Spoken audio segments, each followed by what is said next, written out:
Buenos días, queridos amigos. Bienvenidos a la Iglesia y su historia con el Padre Eduardo Álvarez, sacerdote jesuita y párroco de la histórica parroquia del Yesu en el centro de Miami y un gran aficionado de la historia. Les habla Carlos de la Torre. En este programa abordaremos temas variados sobre la historia de la Iglesia. Profundizaremos en eventos y en personajes que de cierta manera pueden iluminar nuestro presente. Y sin más, le damos la bienvenida al Padre Eduardo Álvarez. Buenos días, Padre. Un gusto de nuevo estar aquí y saludo a todos los que me escuchan, ya sea por satélite o aquí en el sur de la Florida, en todas partes. Les saludo, les habla el Padre Eduardo Álvarez de la parroquia histórica del Yesu en el centro de la ciudad de Miami. La parroquia del Yesu es la segunda más antigua de la arquidiócesis de Miami. La primera más antigua está en Cayo Hueso, fundada en 1860, y la parroquia de la cual yo soy párroco está en el centro del downtown de Miami y se fue fundada en 1896, siempre regida y siempre llevada por los sacerdotes jesuitas de New Orleans primero y de las Antillas después. Pues bienvenidos todos a este programa. Quisiera continuar con el programa de la semana anterior, en donde hablé sobre el por qué estudiar la historia. Dios metido en la historia. Aquellos que ven la historia como una línea que continúa y que va siempre acumulando éxitos, o las otras personas más pesimistas que ven la historia como una vuelta al pasado y vuelta a los errores del pasado. Ni en uno ni en otro yo creo que está la verdad. La verdad está en la providencia de Dios que va guiando su pueblo y va llevando su pueblo por delante siempre. En este programa, Carlos, si pudiera, me gustaría con mucho gusto hablar sobre ciertos convertidos al catolicismo. Voy a terminar hablando en el final de este programa sobre Ludwig von Pastor, o como yo decía la semana pasada, los italianos lo llaman Ludovico von Pastor, que fue el gran historiador del papado. Pero no sabemos, porque a veces no leemos en las noticias católicas, que del 2 al 9 de noviembre del año 2000, cuando empezaba el milenio, Juan Pablo II congregó en Roma a los convertidos al catolicismo más famosos del mundo. Muchos de ellos ya habían muerto, por supuesto, como había muerto John Henry Cardinal Newman, un inglés que dejó la iglesia episcopal para encontrar la verdad en la iglesia católica. Y ya el Papa León XIII, no solo él se hace sacerdote, obispo, sino que el Papa León XIII lo nombra cardenal.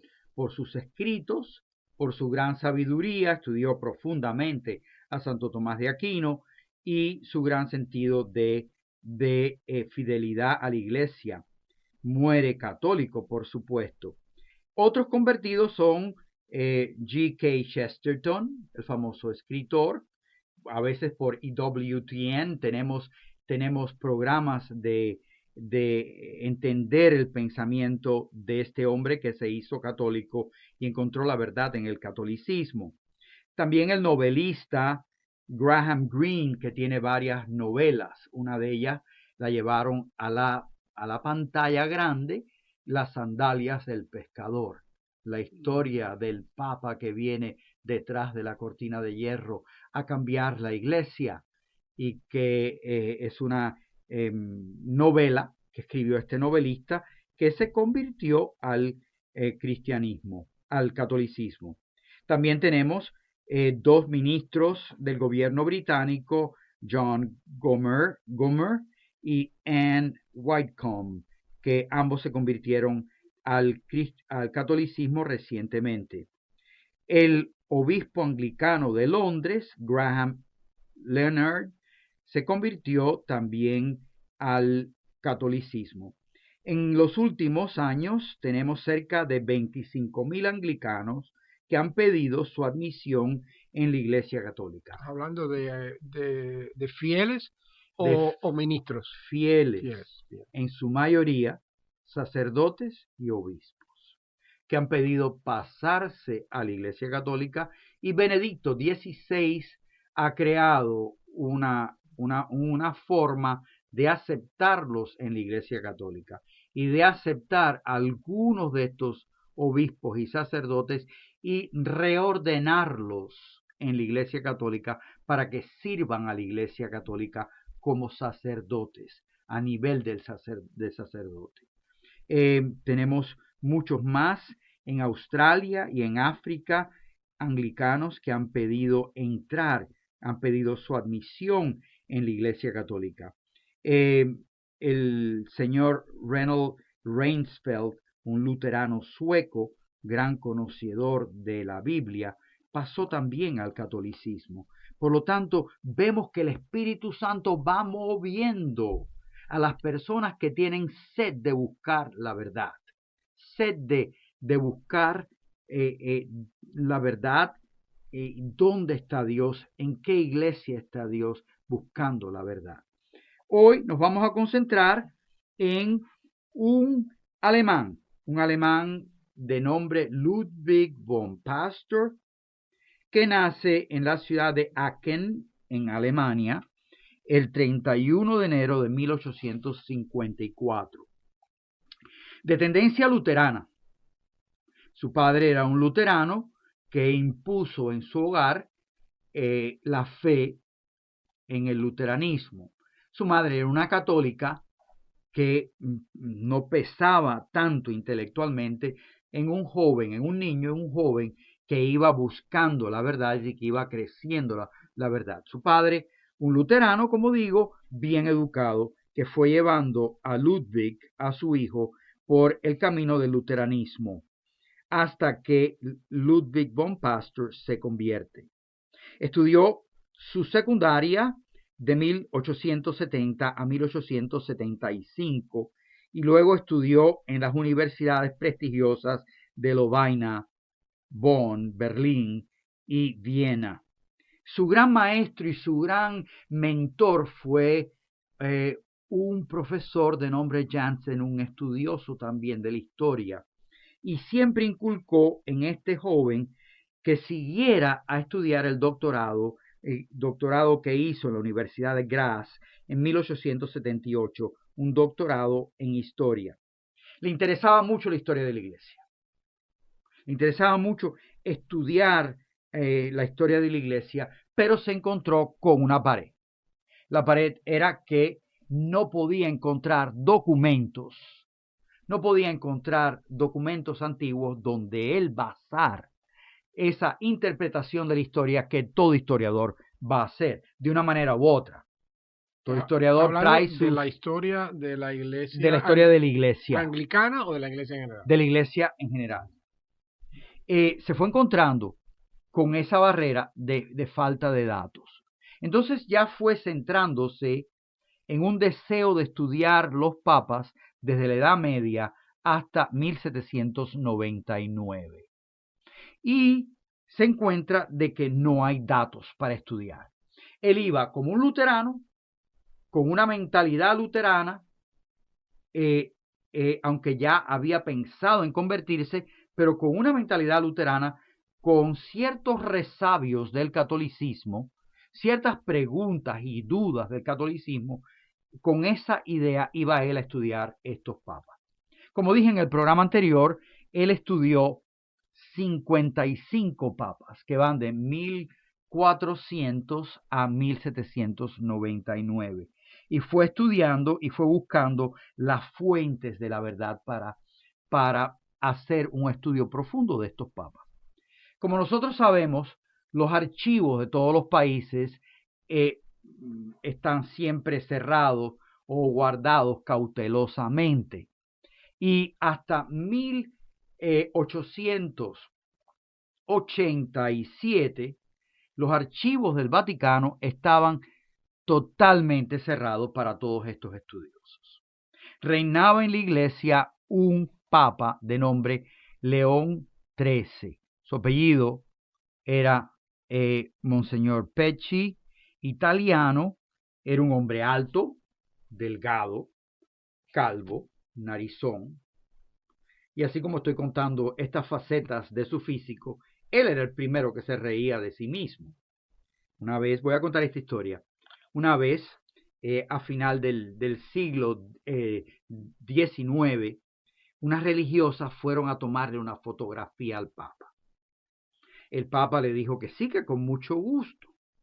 Él se dejaba tomar la fotografía. El Papa sabía que no era un hombre apuesto de ninguna manera. León XIII sabía que él no era un hombre apuesto de ninguna manera, era alto, encorvado, calvo, de nariz aguileña. Él complació a las religiosas y se dejó tomar la foto.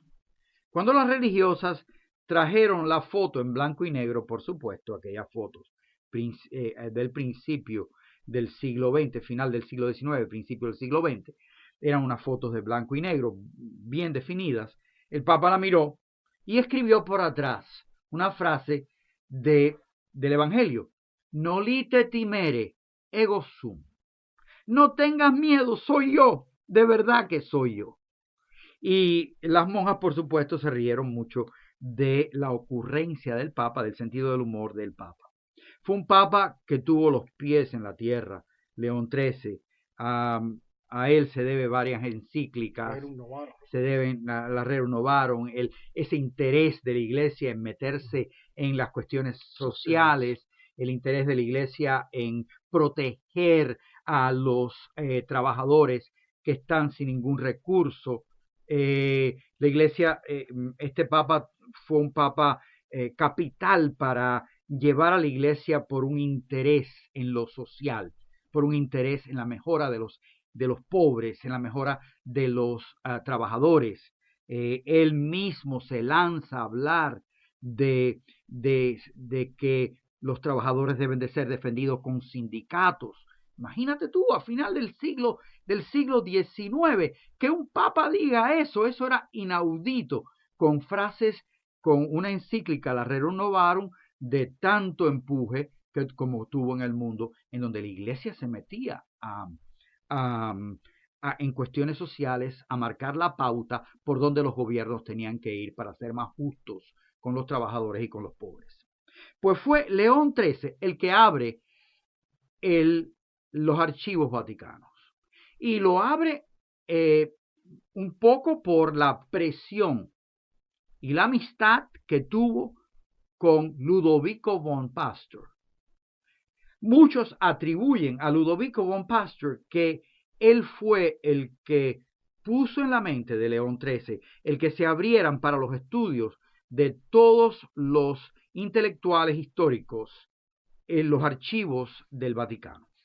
Nosotros sabemos que los archivos del Vaticano hoy en día están totalmente abiertos. ¿Y esta relación con el Papa fue siendo anglicano o ya siendo católico? Ya iba pensando él en su entrada en la fe.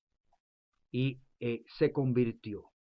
Y se convirtió estudiando estos 55 papas. Entre estos 55 papas hay papas que son verdaderamente santos, pero hay papas que dejan mucho que desear, como Alejandro VI, como su sucesor Julio II, como su otro sucesor León X, como Clemente VII, que fueron todos unos papas metidos en políticas, metidos en problemas personales, metidos en problemas sexuales, muchos de ellos que dejaron mucho que desear. Y sin embargo, Ludwig von Pastor pudo encontrar detrás de todo lo bueno y lo malo de la iglesia, pudo encontrar la providencia de Dios. La providencia de Dios que lo estaba diciendo a él en su corazón: mira, de verdad que la frase que le dijo Jesús a Pedro es una verdad. Yo estaré contigo hasta el final de los siglos. A ti te doy las llaves del reino y yo estaré contigo hasta el final de los siglos. Y aquel estudioso de la historia se fue encontrando con la providencia de Dios a través de los tiempos. Y se fue encontrando con un papa que fue un hombre que iba más allá de su tiempo, un hombre santo, un hombre que iba mucho más allá de su tiempo. León XIII le dice a los estudiosos de la historia, les dice, no tengan miedo de la verdad. No le tengan miedo a la verdad. Cristo es la verdad. Si buscan la verdad, encuentran a Cristo. Son frases muy potentes, dichas por un papa a final del siglo XIX. No tenemos nada que esconder. Tenemos estos archivos abiertos. Y en esos archivos se fue a zambullir, diríamos, Ludovico von Pastor, que escribió la historia de los papas desde la Edad Media hasta 1799. Estudió la personalidad de los papas, la cultura de la época y la vida política de la época. Es muy difícil interpretar a una persona si la sacamos del contexto cultural en donde ha vivido, y es muy difícil sacar a una persona y entender a una persona si la sacamos del contexto político en que ha vivido. Y Ludwig von Pastor trató de estudiar a los papas en esos tres contextos: la personalidad del hombre, la cultura de donde había venido, la vida política a la cual se tuvo que enfrentar.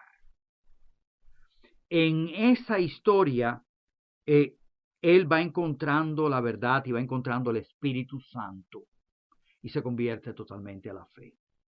Y crece en él, en sus últimos años, crece en él una gran devoción a la Iglesia Católica. Crece en él una gran devoción a los papas, un gran respeto a los papas, porque en ellos está Dios nuestro Señor guiando a la iglesia, son los pastores. Dicen que cuando murió en 1928, murió en Innsbruck, Austria, en 1928, dijo lo siguiente: antes de morir, decidle al vicario de Cristo en Roma que hasta mi último latido de mi corazón habrá siempre en mí una gran devoción por la Iglesia Católica y por el Santo Padre. Con esas palabras, él termina su vida. Y termina su vida estudiando la historia y viendo que el Espíritu Santo está en esta institución que se llama la Iglesia Católica, que ha durado 21 siglos hasta el día de hoy, y que entre hombres santos y entre hombres muy pecadores, el Espíritu Santo ha ido haciendo su obra. En la iglesia la encontramos santa y pecadora a la misma vez. Este fue este gran hombre del cual estudiamos, vemos que llegó a convertirse a través de la historia, a través de la experiencia que da la historia. Todavía me queda algún detalle más, por decir. Al final de su vida fue profesor en Innsbruck, pero también este hombre de tanta erudición fue un hombre de una gran carrera diplomática, porque él fue el representante de Austria delante del Papa. El emperador Francisco José I lo nombró representante de Austria, representante del Imperio Austríaco antes de la Primera Guerra Mundial, delante del Papa Pío X, San Pío X. O sea que tuvo también una gran carrera diplomática. Padre Eduardo, ¿cómo vemos a Dios en estos días oscuros de la iglesia? Usted en el primer programa, la semana pasada, mencionó que había que siempre ver a Dios en la historia, ¿no? El Dios de la historia, el Dios que se mueve, el Dios que reina en la historia. Entonces, en estos momentos oscuros, ¿cómo nosotros, los católicos a pie, pudiéramos decir, vemos a Dios, interpretamos la acción de Dios en la historia en esos momentos? Yo creo que Dios va moviendo y va haciendo el bien aún en los momentos oscuros. Nunca hay una noche, por más oscura, a la cual no le venga un amanecer. Siempre yo creo que debemos, en los momentos oscuros de la vida, buscar perseverar, buscar continuar adelante. Los hombres que han triunfado siempre han pasado por noches oscuras. La iglesia ha tenido grandes momentos de pecado, pero detrás de esos momentos oscuros y de pecado ha estado Dios escribiendo derecho con líneas torcidas, la providencia de Dios. Y siempre ha habido hombres y mujeres en la iglesia que han perseverado hasta el final. Una vez una señora salía de la iglesia un poco frustrada y me decía: Padre, Dios no me oye. Mi oración ha sido seca, mi oración ha sido como arena en la boca, ha sido seca, ha sido insípida. Y yo le respondí a la señora: siga rezando, señora. La oración más linda que ve Dios en los hombres es la oración de la perseverancia. Si quedan unos instantes más, quisiera terminar el programa con una anécdota. La anécdota de la vida de Lou Craft. Lou Craft vendía leche y quesos a los supermercados a principios del siglo XX. Iba con su caballo que él llamaba Paddy y iba vendiendo en los supermercados. Y un amigo le dijo: Lou, nunca vas a triunfar vendiendo tu queso, vendiendo tus productos lácteos. Pero Lou siguió y siguió con su caballo y su carretón. Y él fue el padre de lo que hoy es una gran multimillonaria corporación, Kraft Products, en donde la perseverancia triunfa. Y sin más, padre, hemos llegado al final. Les deseamos que tengan un precioso día. Les habló Eduardo Álvarez y Carlos de la Torre. Que tengan un lindo día.